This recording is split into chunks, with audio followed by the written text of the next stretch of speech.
শুরু করছি কবি নীরেন্দ্রনাথ চক্রবর্তীর কবিতা উলঙ্গ রাজা।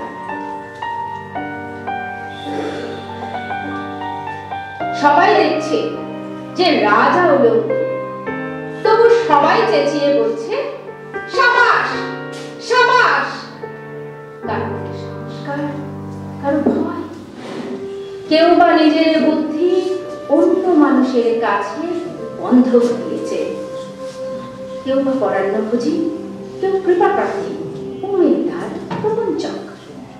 কেউ ভাবছে রাজবস্ত্র সত্যি অতীব সূক্ষ্ম, চোখে পড়ছে না যদিও তবু আছে, অন্তত থাকাটা কিছু অসম্ভব নয়। গল্পটা সবাই জানে, কিন্তু সেই গল্পের ভিতরে শুধুই প্রশস্তি বাক্য উচ্চারক, কিছু আপাদমস্তক ভীতু ফন্দিবাজ অথবা নির্মল স্তাবক ছিল না। একটি শিশুও ছিল, সত্যবাদী, সরল, সাহসী একটি শিশু।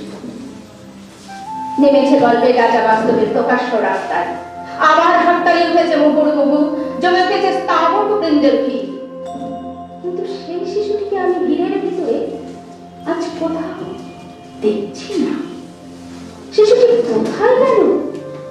কেউ কি তাকে কোথাও কোনো পাহাড়ের কোণে রেখেছে? নাকি সে পাথর, ঘাস, মাটি নিয়ে খেলতে খেলতে ঘুমিয়ে পড়েছে কোনো দূর নির্জন নদীর ধারে, কিংবা কোন প্রান্তরের গাছের ছায়ায়? যাও, তাকে যেমন করেই হোক খুঁজে আনো। সে একবার এই উলঙ্গ রাজার সামনে নির্ভয়ে দাঁড়া। সে একবার এই হাততালির ঊর্ধ্বে গলা তুলে জিজ্ঞাসা করুক,